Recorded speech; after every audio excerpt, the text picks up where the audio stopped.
Hello, you. Do you have questions about visas and residency in Spain? Well, then you're in the right place.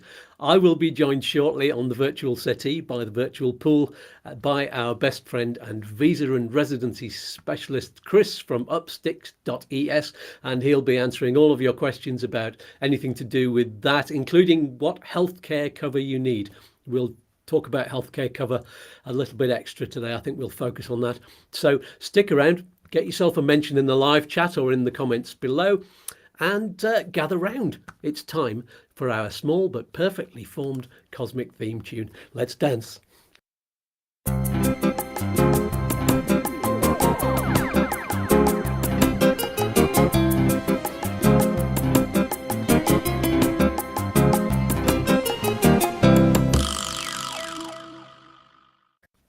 Well, that got a bit crackly, didn't it? I'll have to replace that next week. Never mind. Very quickly then, before I bring in Chris, two quick pieces of important information just for you.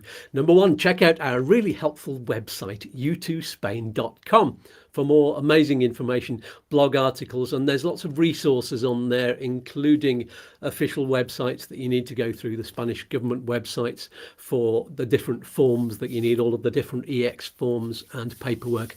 There's a free newsletter every month that we do on that website as well, so you can sign up for that and get lots of interesting information. Number two, all of this helpful information and fun that you get from YouTooSpain is absolutely free, but if you appreciate the value of it, please help us to continue doing it by using the links in the video description below, where you can not only donate via Patreon or buymeacoffee.com, which is also this thing. If you've got a QR code, that side, if you can read that with your phone, then you can donate directly to our buymeacoffee.com account. Also, you can get discounts in the links below on some of the vital services that you need for your move to Spain and your life here. There's lots of really useful stuff, and all of these companies, all of the tried and tested companies, they support us every time you use the links. It's very handy, and that doesn't cost you a penny either. One thing that I dropped the ball on before I moved here was not sorting out my method of currency exchange well in advance. It can make a really big difference. That's why I keep talking about this, and I mentioned that there's a link below to get a free account with Smart Currency Exchange, so that you can speak to an advisor for free and fix a forward exchange rate. That's the magical thing. Ask them about that. So whether you're buying a house or moving or sending your pension or your investments money, or even just paying your utility bills if you don't live here, they can do all that for you without you having a bank account in Spain and paying all of those fees. And they can do it at the same exchange rate for a whole year or even longer, so that you're not at the whim of the exchange rates. Very handy, and it costs nothing to set up an account or talk to them. So register now. It's a win-win with a cherry on top. So without further ado, let's meet our wonderful guest. It's Chris from Upsticks. Hola, Chris. There you are. Hola, good morning. Good morning. How are you doing? Yes, all good. How about yourselves? Very, very good. I'm just going to read. No, I'll keep that buy me a coffee there for a minute while people are checking it out. Let's find out who's on the chat for this morning. We've got Phil Quantrill. Morning, Phil. And Anton Kerry. Hola todos. Let's wait till everybody else joins. Have you got any shout outs for today? Yeah, I'll say hi to Phil. I've been in contact with Phil this week, so that's good. We've been finalising their move. We're getting there now, and also to the Power family from Granada. We had some good news where both the residencies now have come through. That's one EU and one EU family member. So you'll be finalising that in Montreal soon. Excellent. Which is good. Give me a good excuse to go to Montreal because I really like Montreal. Fabulous. I've not been there yet, and it's not that far from me. I'm cheeky because I take poor Tom, who's here in Malaga with us. He gets all the Malaga appointments, and when there's one in Montreal, quite a lot. I'll go and do that. Don't worry, I'll go do that because I really like the drive and the police station. Bit of a day trip then. That's good. Okay then. So we're going to be talking a fair bit about healthcare today, but any general, to start with, let's have any general updates. Anything from the embassies that we need to know? Yeah, I mean, the good news is that the appointment systems at the moment are running very well. Now, let's see. Now we know that I've had a lot of people now. So we're in this period now where a lot of people are looking at the capital gains sort of period to get in. And we know from last year's experience, there's people are calculating their days in Spain to avoid, various tax liabilities, as the great tax video you've got on here. Hmm. That's definitely something I've been directing people to. Um, and for people who are looking at coming to the back end of the year because of their tax liabilities, if they don't, the big question is what's the availability of the appointments and how long is the visas taking? Hmm. And that's a little bit of a how long is a piece of string. So what we do is we derive from last year's experience and also look at the current situation. Well, last year's experience was that when we started to get to late May, early June, that's when we noticed that the visas were taking a lot longer to come out. We're talking about mainly about non-lucrative visas here, because Hmm. evidently that's when the students start applying, and and the appointments died off basically completely in August, apart from a few in Manchester for the NLVs, which is the main demographic people watch this, isn't it? Hmm. But this year we've seen that the appointments, especially London, had a shaky start to the year, but now it's actually really good. Their appointment system's open until mid-March. There seems to be plenty of availability, and which is really good. It looks like they've put some extra ones on, because I don't think it's because less people are going that they've got more availability. I think there's just more appointments. Hmm. And Manchester pretty much the same, and Edinburgh, who don't run a booking system, but you have to email them, have been pretty responsive as well. So that's great news, for getting an appointment. And then in terms of the turnaround times, a little bit longer than we'd like. Some are taking, up to two months to come through, but Hmm. they are coming through. Okay. Oh, that's good. So that's the length of time from their appointment to when the visa comes through and they can pick it up. Yeah. So we generally, it could be anything up to 3 months, can't it? And we've got one case at the moment, it's been over 3 months, but generally at the moment, they're taking between a month and two to come through. Probably one thing to address with London applicants is that London applicants, Manchester don't do this, I don't know why, but London applicants get an A4 sheet of paper in which they can track their visa progress. Um, when you get a lot of people panicking because you see it says resuelto, which means approved on the consulate, and after a week they haven't got hold of the clients. Well, the consulate in London is taking a little bit of time to once the resolution comes through to actually kick out the visas and issue them. So if Hmm. if you're going through London, you are tracking your progress. If you see that it's been approved and you don't get your visa back within 2 days, don't panic, because we've seen them taking up to 2 weeks to post the passports back out. Cool. And if you've got the Riswelto, that means it's a good result. That doesn't mean it's just any kind of result, does it?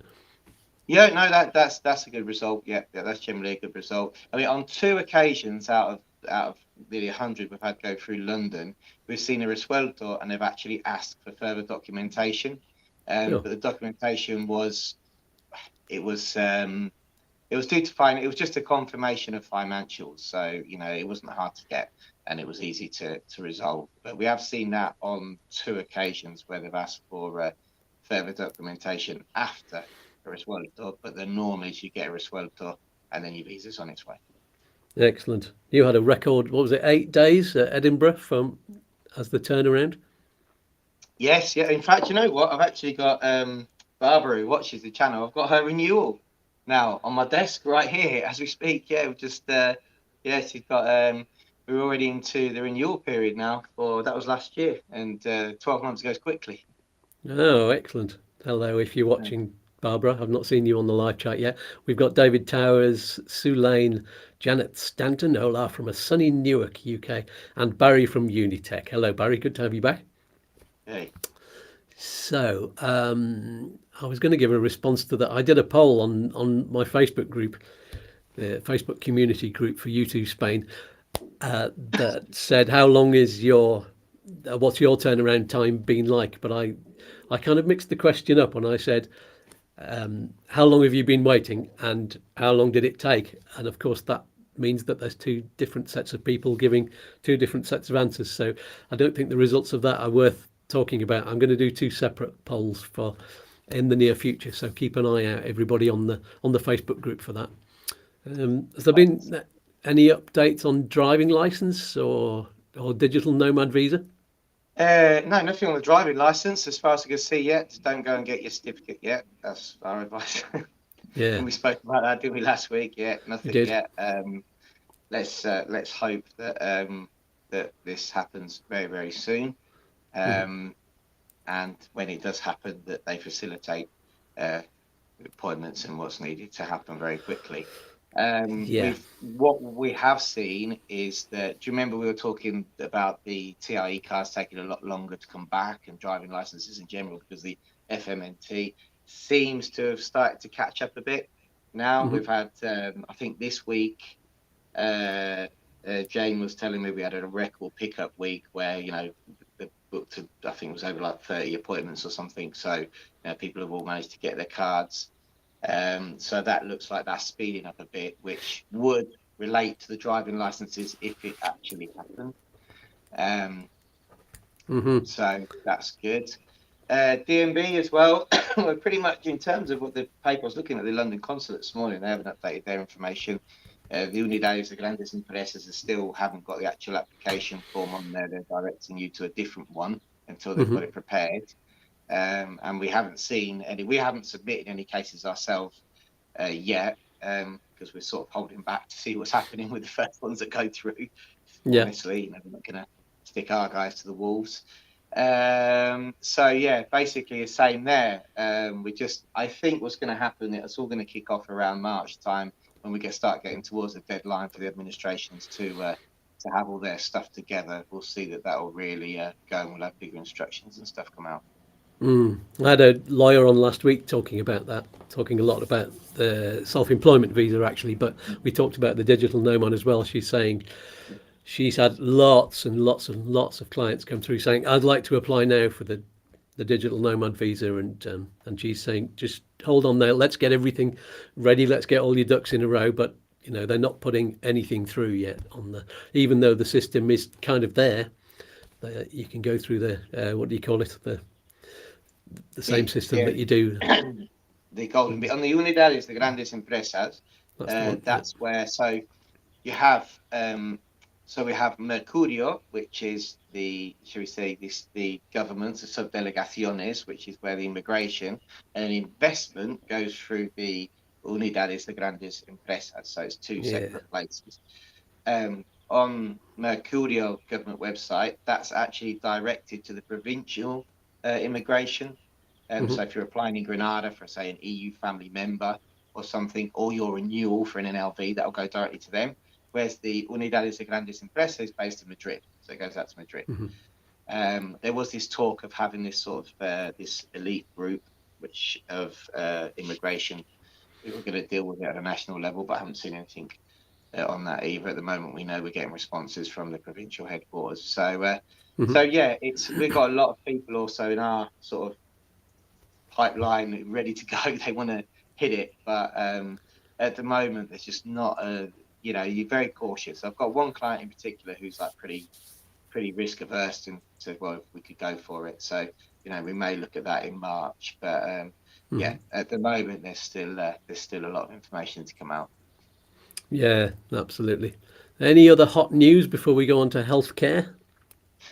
Yeah, well, I'll say, I don't know if you want to, shall I mention now about the S1 and Manchester scenario this week? We were talking about healthcare, I was telling you about earlier on. Yeah, and we'll probably explain a bit more about the S1 afterwards, but yeah, do the update first.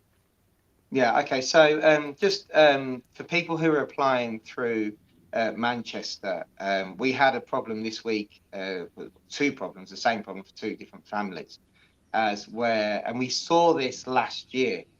And last year this happened in London, and it happened to a lot of people in London. One of our clients, and on a certain day, and a lot of companies who work in the same industry as well as us all sent letters in, and we got around it. But this week in Manchester, we had a client go through. Now with the S1, when you have an S1 certificate, you have to present the S1 certificate, and a registration of that S1 in Spain. Now, it's a bit farcical, the registration, to be honest, because it can't be completed until you get to Spain, because to complete your registration, you need a Padron TIE card. Yeah. Okay. But last year, I don't know, I mean, on videos, we spoke about it before, do they accept S1? Don't they accept S1? Half the time they were, half the time they weren't.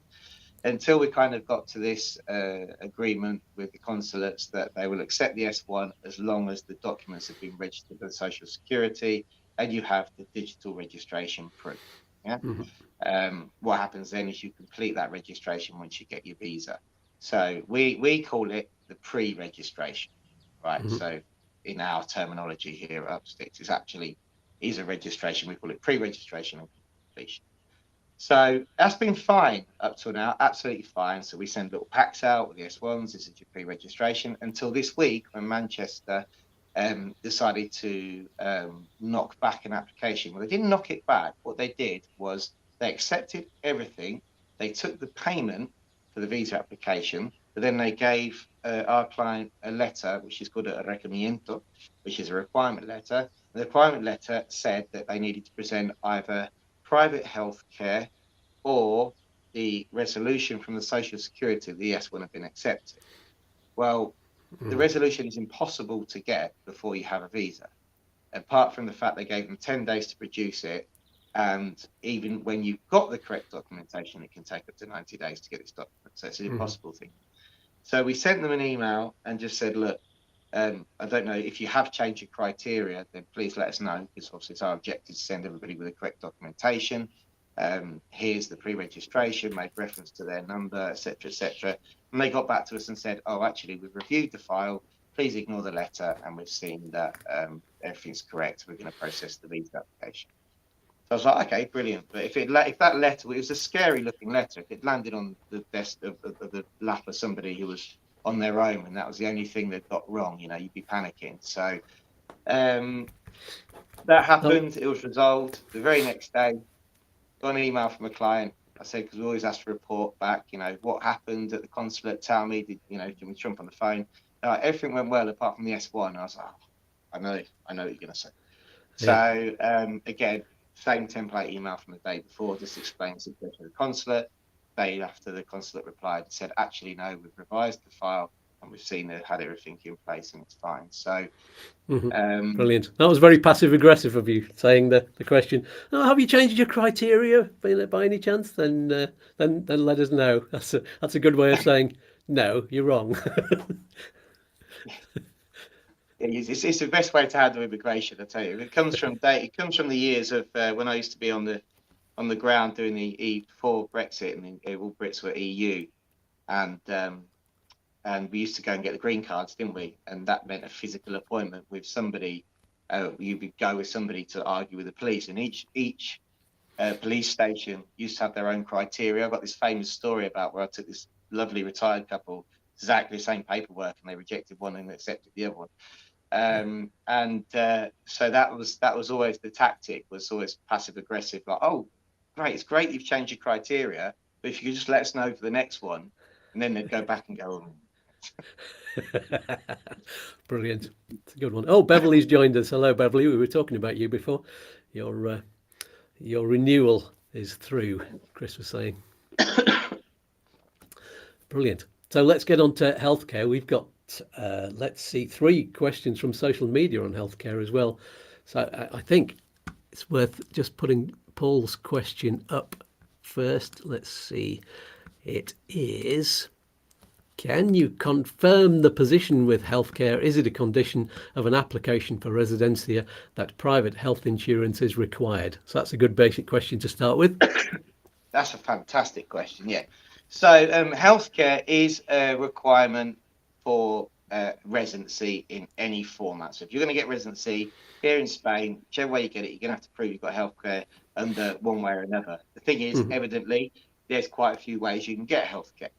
So if we talk about the S1, as we said before, we're talking about the agreement which still exists between the UK and all EU countries with Spain. If you're a retiree and you can get an S1, Mm-hmm. then you can use that to cover your healthcare in Spain, because your country of origin will cover the costs of your healthcare under the Convenio with the S1. If you are lucky enough to be autonomo or working in Spain and you've Mm-hmm. got a contract, and it doesn't matter how small your contract is. Now, different, if you're, for example, an EU citizen, different provinces have different requirements to the size of the contract and the income that you need to actually get residency. But even if you're on the smallest contract, that actually does cover your healthcare. So any social security payment means you signed up for healthcare here. And obviously autonomo payments, autonomo being self-employed, that covers you for healthcare.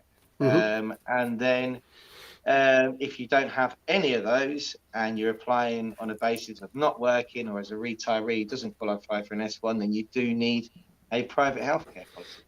Mm-hmm. And autonomo covers your spouse as well, which is Mm-hmm. what happened in my situation. Yeah. So you can cover your spouse. And you know, a lot of it's I mean, I don't think it's going to be probably the circumstance of many of your watchers on the channel, but a lot of the time for like families who have children who are in and out of work, maybe the father's working and the mother's working, whatever here, you know, younger families, sometimes they can ride off the back of each other depending on who's working, so you can actually go to social security and change circumstances like that as well. Brilliant. And Bev says renewal. Did I say renewal? Is it No, Bev's? I think you're talking about Barbara. Oh, Barbara, sorry. Not Bev. Sorry to confuse you there, Bev. You're not being renewed. It's okay. Barbara. Sorry, Bev. Yeah. There we go. Let's have Paul's second question. He's saying, he's talking about the Convenio Especial. He's saying I might not be able to log on live, but my second question, what is the Convenio Especial that I've read about? Another great question. So after having 12 months residency, you can apply for the Convenio Especial, which is a payment into the social security system here, so you can receive healthcare on the state system, basically. So you need to have been a resident for 12 months. So what often happens is that obviously people who especially renewing on their NLVs, they wouldn't quite qualify on renewal, but they may qualify in years 4 and 5, because obviously you need to be 12 months resident and you need to start your renewal more or less, Mm-hmm. you know, before you would get your resolution for the Convenio Especial. For EU residents, that's not a problem. They can switch to the Convenio Especial after 12 months. So yeah, it's a payment system. Each, again, as always, each autonomous community has its own rules of how Mm-hmm. to apply, and it can take a while to come through, but it is a way of paying into the healthcare system once you've been here 12 months. Yeah, so that you get onto the kind of the public health system. Bigger public health system, yeah. Yeah. And it's about €60 a year, is it something a month rather? It's about €60 a month, and then I do believe it goes up for older people depending on where you live, Okay, up to 90. cool. Bev says phew. Sorry about that, Bev. Give you a shock there. And let's have the note from Jason. Hi, Jason. He's saying, as Portugal's D7 financial requirements are a lot less, could I gain Portuguese residency and passport by living there for 5 years, then legally live and work in Spain as an EU citizen? No. You're getting citizenship and residency slightly confused there, I think. I don't know anything about Portugal. I'll get enough headaches with Spain, to be honest with you. I haven't quite understand it out there. But basically, if you've got Portuguese residency, that means you're not a Portuguese citizen, you're a Portuguese resident. So you can't legally live and work in Spain or any other EU country. You've got permission to do that in Portugal. So you can't just automatically move and be if you've got a British passport, that is. You would need to get a visa from the Spanish embassy in Portugal to be able to live and work in Spain. I think that's full answer. That's correct answer. Even if you were lucky enough to come across a Portuguese passport, somehow you still have to use that to get residency in Spain if you intend to spend more than 90 days here. So, yeah. Yeah. Okay. And we have Woo58. Nice name. Good morning, Skatz and Chris. Do you foresee the EU relaxing the Schengen rules for staying beyond 90 days for UK visitors anytime soon? No. No. Besides, Spain can't actually change the Schengen rules without the other 27, is it? Or 26 member countries agreeing to relax the rules. What they could do, in theory, is extend the visitor visa, possibly, Yeah.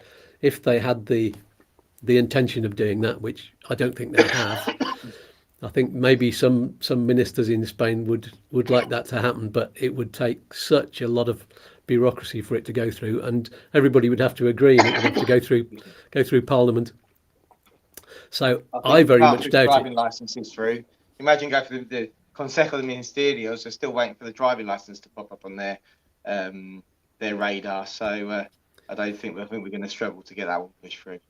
Yeah, there we go. Sorry about that. That's a bit of a bad cough you've got there. It's terrible. I've had this terrible chest sort of infection type thing. So I've got tickly throat. Sorry about that. Oh dear. Get well soon. And with people turning down the TV as I'm coughing into it. yes. Bev says, if Damien is only going to be working part-time, that's your partner presumably, will he still be covered by the public health system? He's got an Irish passport. Yes. There we go. Yeah. As long as he's got contracts. Yep. Yeah. Jason says, so if I had a Portuguese passport, then you'd be an EU citizen. You'd still have to register as a resident of Spain, but yes, that does mean you can live and work in Spain. Yeah.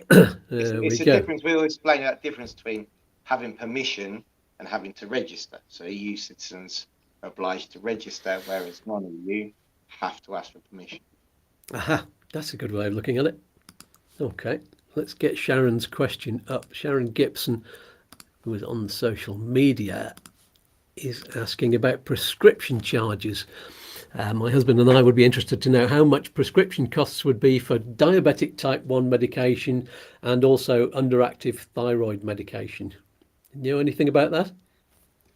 I don't know a lot about diabetic medication, I have to say. I think before the show, you brought up a valid point that you said that a lot of this stuff is capped, isn't it? So although it can be very expensive, there's a capped price, and then depending on what regime you get your medication on here in Spain, you then pay a percentage of that or just the capped price. The thyroid medication I know is extremely cheap. Uterox, because I haven't got thyroid things myself. I've had experience with someone who has. Is that just something you get? Can you just ask for that at the chemist, or does it have to go through your doctor? Diabetic stuff definitely has to go through the doctor. Thyroid stuff, if you've had, now here in Andalusia, it's changed again. I know because I've been to buy it. You used to be able to just grab it over the counter. Now you can only get it if you've had, say for example, you've let your prescription run out from the doctor and you haven't got another one, but they can see on the card you've got a pre-prescription. Then normally the chemist would give you it at full price, and then you go to your doctor and then you go back with a prescription and they actually refund you the difference, but it's pennies anyway. But yeah, they've changed it. Uterox, you normally can't, the thyroid stuff, you normally can't get over the counter now unless you've got some sort of prescription, whereas you used to be able to. Certainly here in Malaga, it's like that now. Yeah, so there's a lot of, it depends, different regions, different regimes. So if you're under the private or the public, they've all got different costs for prescriptions. What I could say is that I have seen, and obviously here in Spain, we have a lot more, I don't know, I haven't lived in the UK for 23 years, so I might be talking out of turn, but we have a lot more private clinics, and it's a lot more people are a lot more accustomed to having private healthcare. So we talk about private healthcare a lot because of residency circumstances, but there are different levels where even Spanish and locals will top up their social security with different private healthcare. That's why we have a lot of clinics everywhere, and a lot of these clinics will let you pay just for a one-time consultation on which you can actually get a prescription as well. So, for people who are really panicking on something, you might find that a private clinic, albeit that you haven't got your health insurance, will charge you maybe in some cases through the nose for a consultation, but you should be able to get your prescription there just to where you get yourself organised. Got Jason is saying on the chat here, free lifetime thyroid medication in the UK. That's what the system is there. And also his son is type 1 diabetic, and again that's free for the UK. That's quite a good system. Again, NHS, absolutely brilliant. They were even quite good in Ireland, although there's not really a free system unless you're on low wage or unemployed, in which case you get a medical card. But even then you have to pay for some prescriptions. You just get free appointments, and it's just some services that are free, but they're very good with diabetes, because they have diabetes specialists, and you can kind of go on training courses and get help with your diet and things like that. So that's what I went through, but I'm cured now. I have to watch the beer. There we go. Yeah. So Barry is saying, does the Spanish private healthcare system cover all ailments from A&E to operations, or is emergency care free? That's a good question. So it depends. Well, the private healthcare depends on the policy you've got, doesn't it? So, you really got to look into the policy and what it actually covers and the exclusions. Now, what we do know, and it's probably good time to bring this point up, is regarding the requirements for a residency private policy for a visa and residency here in Spain. So there's this very famous thing called copagos, which is co-payments, which is excess. I think we commonly know it as in Spain. So one of the principal things that you have to have when you're getting healthcare for a residency application or a visa application is a policy which has no excess, which means that if something happens and you're lying there on a hospital bed with your arm hanging off, they're not going to be asking for your credit card before they do anything to you. So that's a massive thing. But the other thing is that you're not allowed to have any exclusions on the policy. Now, lately, what we've seen, and there's another thing which we'll talk about in a minute, which applies more for the Americans, but what we've seen is that the last 3 or 4 years, that a lot of the companies have actually got products which come with really good certificates and documentation for residency applications, but are quite flexible. So they pass the residency test, but you may find there's an exclusion somewhere which isn't quite mentioned as an exclusion. So you just got to be a little bit careful of that, when you're getting your policy, depending on, it's always depending on what your condition is, and make sure that everything's covered. But definitely make sure that the provider knows it's for a residency or a visa application, because they'll have products specifically for that.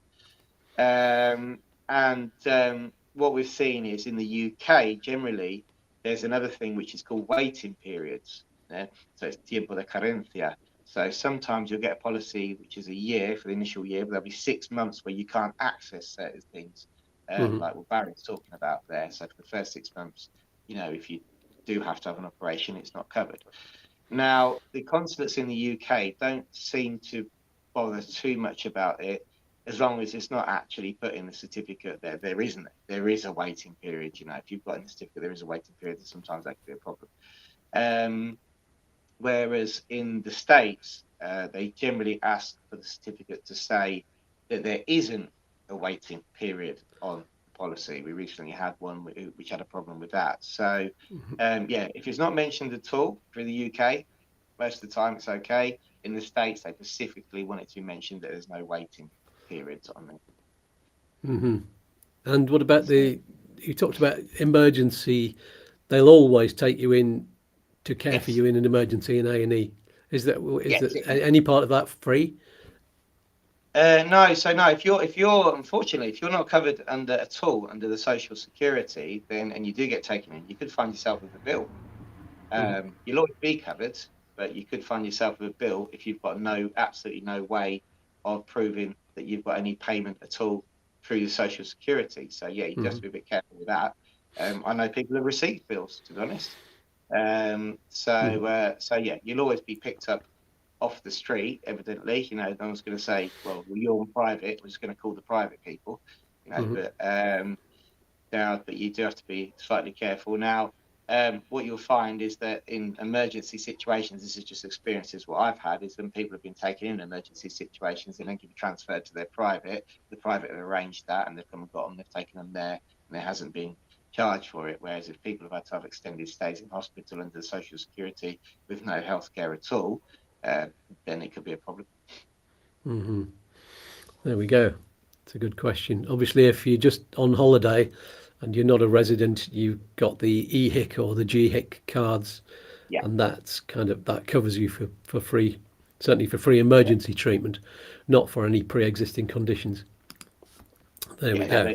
Then you can use that. And I mean, here the social security here again, we're saying about the NHS, and I have to take my hat off to, you know, everybody's experience is different, isn't it? So, you know, you can't, and evidently, you know, you can't count on them speaking English if you're in the social security system here. It's the Spanish social security system after all.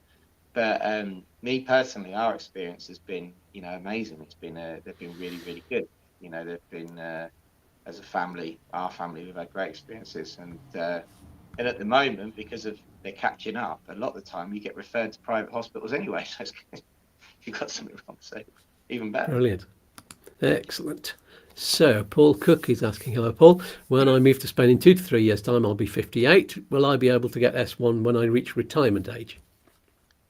Yeah, so you'll initially need to come in with private healthcare. Then when you reach retirement age, state retirement age, you will need to get an S1. That's 67 at the moment, is it? Is it 67, 66.8 or something? Is it 67 now? I don't know. I don't know. I know it's 67 here, I think. Don't know about the UK. I know it's 67 here because I was running through my social security pension forecast the other day, and we worked out that we're okay for it. So good. But that's it. 67, no. No. It gives me another 22 years. That's fair enough. You spring chicken, you. Yeah. Also, is the Convenio Especial an option in Almeria? Huércal o Era? Yes, yeah, after a year. Yeah, it is, yeah. There you go. Jason wants clarification. So he says, so I need to be a Portuguese citizen to get a Portuguese passport. Yeah, that's right. Then I apply to live in Spain as an EU national. Yes, that's right. Like I did with my Irish passport. That's exactly right. Barry says, I currently have private GP cover and private healthcare with no excess. So I'm covered for all things, technically. What sort of cost would you expect for something similar in Spain? Because he's still in the UK. Oh, that's a big, it depends, you know, because what we can say is how it works. Okay, so, you know, I've seen policies from 50 to 500 a month, you know, depending on people's circumstances, pre-existing, who they decide to go with. And what happens is, so if you're using a broker, for example, somebody who deals with multiple companies, you'll have questionnaires for each company. So it's not a generic questionnaire. Normally it's a questionnaire for each company. Sometimes they can get away with a generic one, but most of the time each company have their own format. That gets sent off to their assessors. The assessors come back and say, yeah, we will cover you, and this is how much it's going to cost. Basically. So yeah, it's tough to give a figure. I mean, I've seen as well with some of the assessments we've had done, you know, 1,000 to 1,500 euros difference in the policies depending on the company you go with. All the policies are valid for residency, but some of the companies don't have access to various centres and places that the other ones do. So, you know, one good thing to look at it also is, you know, cheapest isn't always best. Just look at where they are covered. Because private healthcare have private deals in different places. Yes, there's a lot of it depends on that one. Yeah, you don't want to turn up with your private healthcare card when you need it to a hospital, which is a private hospital, and say, "Oh, sorry, we don't work with that company." Yeah, that is a good point. the companies work with different hospitals in different areas and different doctors. So you need to know before you move, if you're going to move into a particular area. You know, if you're coming over to look for a house, for example, you need to know that the healthcare cover that you've already got, because you'll need it by then to get your visa. You'll need to know that you need to look in certain areas for where you're going to live that are going to be near to that doctor and health centre. Yeah, yeah, and a lot of people, you know, like for example, a lot of people who come over on an S1, actually, because they qualify, they don't need a full policy, will go for a slightly lower policy and just top up the S1 where they're getting their feet under the table, maybe with a social security for the first year or two, or get something which is complementary to their situation. You know, there is that as well. It's not obligatory, but some people do that. Well, that's good to know. Robbo says retirement age is 67 in the UK, although Barry says, I think retirement age in the UK is currently 103. They want as much as they can get out of us, unlike the French. Yeah, the French seem to have a good system. Jason says 11 weeks to go until my Costa Blanca discovery holiday / trip. Oh, have a lovely time there. And Phil. Hello, Phil. Oh, Phil White and Hobbs. It's a different Phil. Hello. Welcome to the show. If after a year on the non-lucrative visa I was offered a part-time work position and had funds in the bank as well, is it feasible to move the NLV to a work visa, or does this only apply for full-time work positions? I think you'll find that you'll need a full-time work position. Honest truth is, we've never done a renewal like we haven't done one of those yet, so couldn't tell you from practical experience what's that like. But yeah, you certainly can do that if you get a job. I believe also that you don't have to be covered under one of the many industries which, if you were initially getting a job and the company was applying for you, you would need to be covered. And if you have, you would definitely have to have funds to cover you. And I think there is definitely a minimum amount that you need to be able to earn to do that as well. But as I say, we haven't done one of those renewals from an NLV to a work one yet, because most of our guys just want to kick back. Yeah, absolutely. I think Rochelle's done quite a lot of those. You pass those kind of things on to her. Yeah. She handles quite a few of our cases which we haven't got that much experience with, or we think that'd be one that she'd like. There's a lot of family stuff, so we work together quite well on them.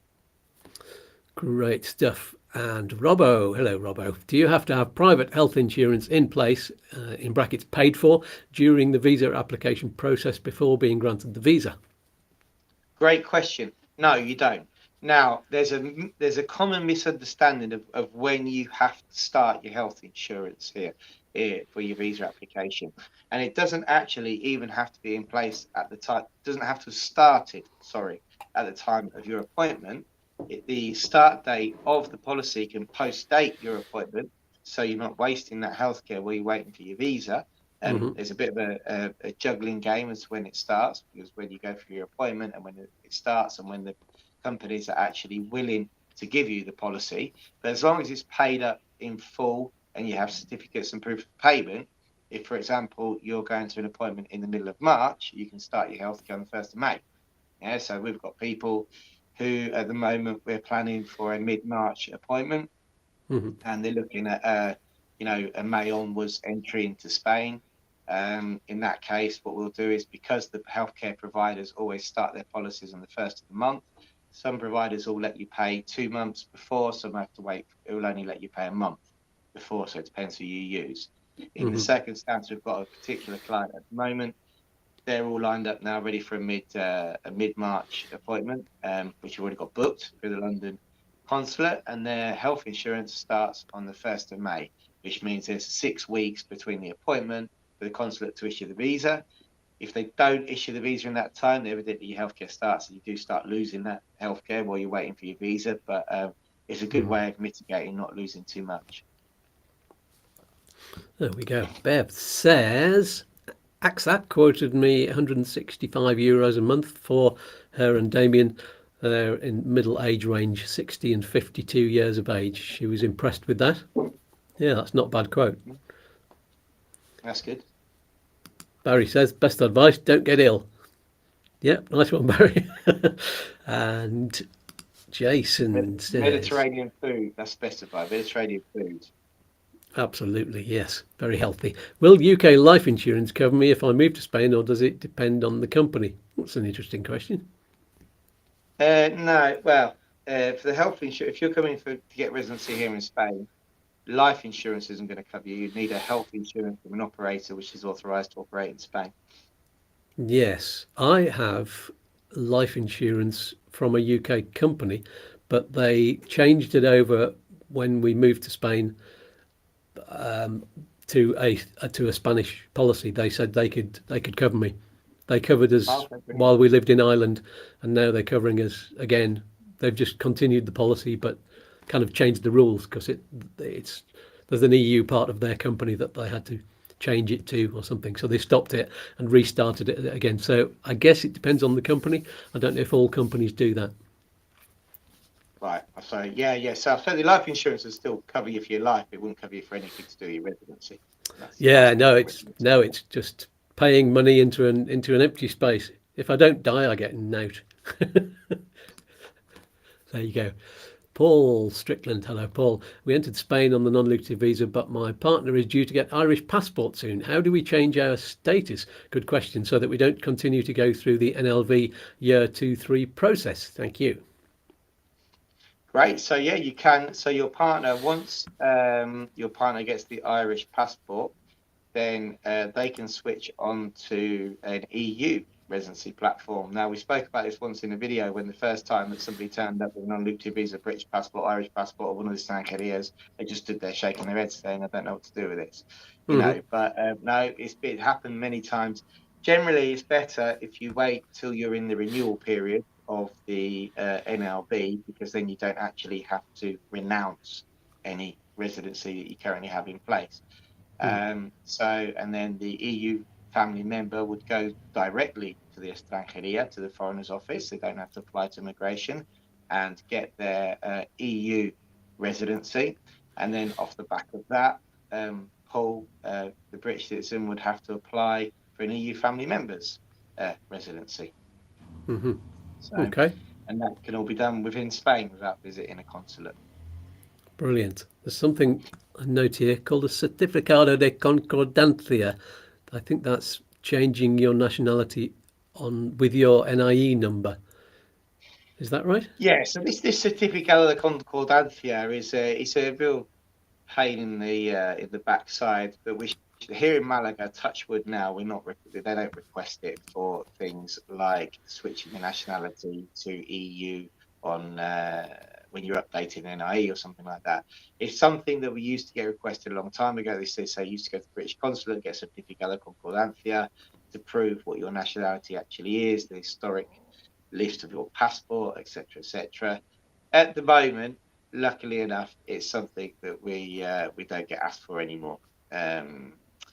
So yeah, I think that probably would come into play though in places like Valencia, where a lot stricter on stuff. So certainly here, if you go to the foreign offices in Malaga, they're a lot more accustomed to seeing the post-Brexit scenarios that they hadn't ever seen before.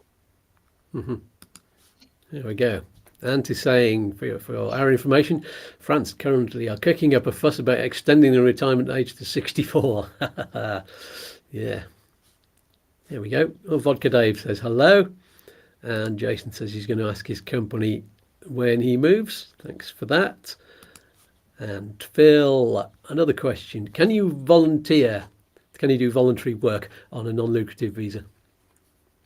Of course you can. It's funny because this came up in the office the other day, actually. Yeah, you can do voluntary work, but you've got to be a registered volunteer. So if you can imagine, if you're volunteer, you couldn't just go to any old stall on the market and start selling stuff and saying, oh, I'm going to give the money to the dog's home. Unfortunately, well, you could, but you would be at risk that if you were stopped by the non-lucrative visa police, which hide in the bush looking for you, that you could be in trouble. So yeah, no, you're not allowed to exercise any work activity when you're on a non-lucrative visa. Evidently, that means not registering as self-employed or being employed by anybody.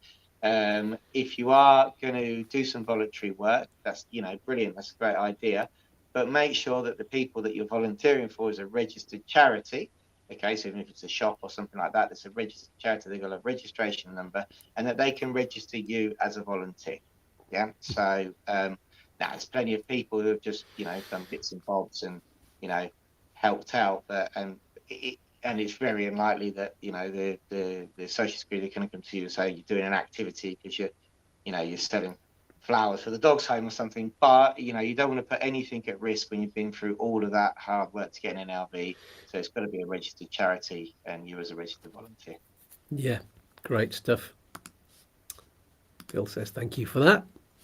Great stuff. Anything else we need to... Oh, actually, I've got a question from Facebook group. It's not about healthcare, but so we can come back to any more healthcare in a minute if we have any more to say. So this is actually relevant to my situation, and I had to check Liz's TIE card just to see what the answer was, but I think it's worth clarifying for a lot of other people too. So our situation, I'm an EU citizen, my spouse is a non-EU citizen, and we've obviously gone through the registering, living in Spain, and she's got her TIE card on the back of my residency. So the question is it just like when you're on the non-lucrative visa? Do you have to renew your residency after year one, or your spouse's residency after you've been here for a year, or something like that? And if so, is there a financial requirement at the time? Good question. Yeah, so 5 years. So you have to renew to permanent in 5 years, and so does Liz. If you actually look at the government website, they say there's no financial requirement or financial proof to switch to permanent. All you have to do is pay the relevant taxes, present the relevant application forms in the right place, and you'll be given a permanent residency card. We always say it's a good idea. Evidently, everybody there isn't a minimum requirement, but everybody's going to be able to support themselves in some way. So having the proof of how you're going to support yourself is always a good idea. Yeah, so if you're working, evidently if you're self-employed, if you've got your contract, you've got savings or whatever, it's always a good idea to have that ready just to prove in case you ask. But in theory, no, there isn't a financial requirement. It's an administrative exercise to renew for your permanent card. Liz's TIE card expiry date is in 2027. That's interesting. You say 5 years. I think they've only done it for 3. No, 2027, 2022 last year. Oh, yeah. My maths is terrible, honestly. I can't even add up to 5. Well, there you go then. That's absolute confirmation then. And there's no date on my flimsy little EU residency piece of green floppy paper. So that just doesn't say anything on it. That's 5 years, so yours as well. So you would need to go and do that after 5 years. So brilliant. David Towers says, this is one that we may just have answered while you were asking the question. If you change nationality from UK to Ireland, do you need to re-register for the existing NIE? And can you do it online rather than visiting the police station? Can't do it online, but you can switch your NIE or TIE from an unlimited visa to an Irish platform. So we've done both. We've had, in fact, it's a good point to make. So first of all, first scenario, somebody with an NIE number they've had for ages, which they've got on their British passport, they've now come upon a European passport, and they're coming to Spain to get residency. This is where at the beginning of this process, that certificate you're talking about, certificado de concordancia, came into play. Now it doesn't. You go to the Extranjería, you have to do it in person, and you explain that you had an NIE before, take your old passport, but now you want to register residency with your Irish passport, and they can actually switch it there and then and give you a residency card which says that you're Irish with the same NIE number on it. For non-lucrative visa applicants, it's slightly different, because you would have your non-lucrative visa card, you'd have your British passport, your new Irish passport. You go to the Extranjería, preferably during your renewal period. You've got that period anyway, so you might as well wait until you get to your renewals and then do it then. Good stuff. And a question from Colin: what's the best time of year to apply for the NLV, i.e. the quickest for the London embassy? Definitely not August. No. So we have look at June, July, August is sort of your red flag periods because we have the students going through. So I would avoid them if possible. And I say from November all the way through to March seems to be a very good time to apply. Obviously, we have a little bit of a backlog at Christmas, but nothing like the summer. So, if you're October to March time is a really good time to apply. There's nothing saying you can't apply in June, July, but if you are applying in June, July, just be aware that the London Consulate likes to retain passports. If you've got travel plans, you could scupper those, and it could take a long time for your visa coming out. So if you're planning on having a very nice long summer in the UK, moving to Spain in September, October, by all means, throw the application in June and July. But if you're in a rush to get out, then it's definitely not a time to do it. It's a shame because the best time to be looking for property to rent in Spain is as September moves on towards October, because that's when a lot of the landlords are saying, right, well, I've done my summertime short-term lets, now maybe we can do a long-term one of a 6 months while we're in the down season. So unfortunately that clashes with the busy times. You'd have to kind of apply in June, but say you're moving in late September. Yeah, I mean, that's definitely a good tactic. I mean, because remember, you get 90 days on your visa as well. So it's not as though you get your visa and you have to run off, So if you apply in June and suddenly the visa drops in at late July, surprisingly, beginning of August, and you've still got 90 days on that visa to come to Spain and register.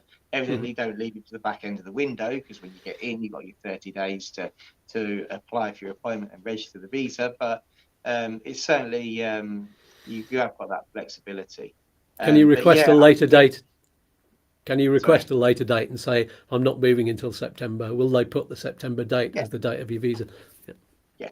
You can request a later date. That's not a problem. You can go now. If you go into, I think the latest we've done it is definitely 3 months after, but you can request a later date as long as everything stacks up. That's handy to know. There we go. Jason says, thank you. Very helpful information. Do we have any more to say about healthcare or any other updates before we round off? No, I think that's it. I think for healthcare, I think obviously it's, when people do go to the appointments, do the due diligence. I think we're very good at the moment. We're very, very lucky at the moment, the policies which are available, because, back even 6 or 7 years ago, you used to have to go with biblical sized documentation to prove you had the correct healthcare. Now we get very nice certificates from all companies. And I think we didn't talk about the renewal, did we? So I think there's just one thing to say about the renewals is obviously it's very important to maintain healthcare cover in Spain. Don't cancel policies if you're renewing residency, and that's very important. What we have found also for the renewals, what you'll find is a lot of people coming on an NLV will get an initial year healthcare, and then when they come to renew, the company will put them into a renewal structure which starts on the 1st of January, which is the more traditional way to do it. So far, as long as the company has issued a certificate which says this person has renewed their policy, they've paid the money, it's annually renewable from the 1st of January, we haven't had problems with the renewals on that. They haven't said, oh, it's only covered you until January, as long as the wording is correct in the certificate. Great. Another question about, oh, no, not that one. That flipped up too soon.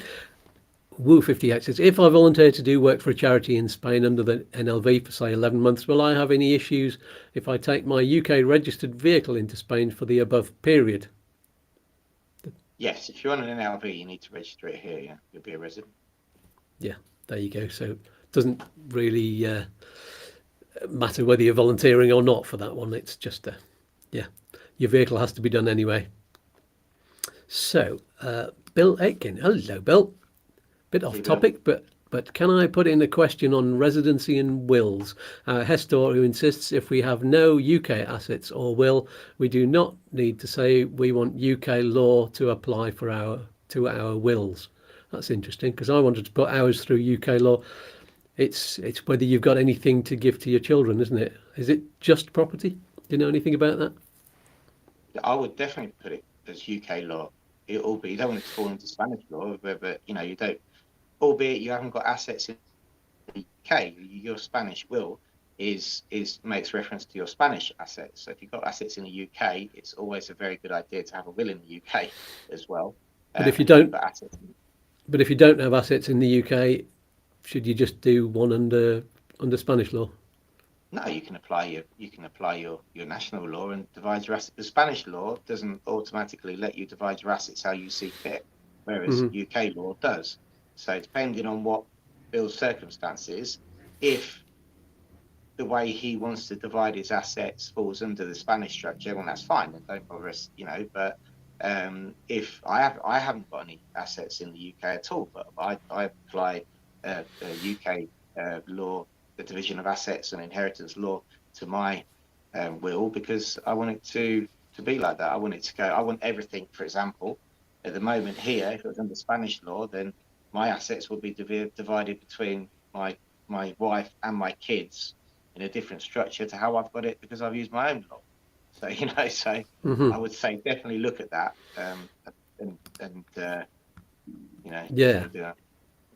The Hestor is saying we just state we want to leave the house, etc., to each other rather than our two children on the first death. Will that supersede Spanish succession laws? Could you quickly clarify, please? I'd say that first of all, insist to your Hestor back. Insist back. If they're insisting, no, you can't do a UK will, then insist back that you can and that's what you want to do. It's not covering itself for any change in the inheritance law here either. So what I would do is it's one line in a will. So the one line in the will, if you've got a notary that understands, definitely find that we use a notary here which understands very well. Actually, we get dual language will as well, which understands that the citizen can use the law from their country of origin. And it's only a one-liner that's in there, and then you can divide your assets up how you like in the will. So there's no need to depend on whatever happens in Spain or in the future for Spanish inheritance law. So, I would definitely probably say no. Go and I don't like to disagree with the professional. I'm sure they've got their reasons for saying that, but I would say, look, if you've got the opportunity to do so, then why not just add in you want to use your own law. It's a phrase which is in one of the wills, and from there just divide the assets how you see fit. Mm-hmm. There we go. He says, "Thanks, your stars. I think we'll find a new Hestor." Well, try the approach that Chris mentioned. Yeah. Try the gentle approach first, and if they say no, I'm not doing that, then maybe find a new one. That's completely up to you. There we go. Any more questions from anyone, or anything else that you'd like to say, Chris, before we round up? No. I think that's it. Thanks for having me on again. Sorry for spluttering all over you again. Yeah, no worries. Sorry for Chris's chest, and sorry there's been a bit of crackling today, and certainly on our theme tune, which I'm going to play again in a minute. But it seems to be all crackly. I'm going to have to get that re-recorded or something to do with that. Anyway, I'll solve that. If you've got any more questions or comments now, or if you're watching them back afterwards on the video, then put them in the YouTube comments below, and we'll answer them as soon as we can. And in a moment, I'll tell you what's on the show next week. But before then, let's say a massive thank you to Chris and give him a big virtual hug, everybody, for being as wonderful as usual. And we'll see you again in 2 weeks. Did we say what we were going to talk about in 2 weeks? Anything more on health? Say, do we? What's everybody want to talk about? Did we do one on renewals? We did, didn't we? We did one on renewals. Yes, that was quite recent. Yeah, we talked a lot about that.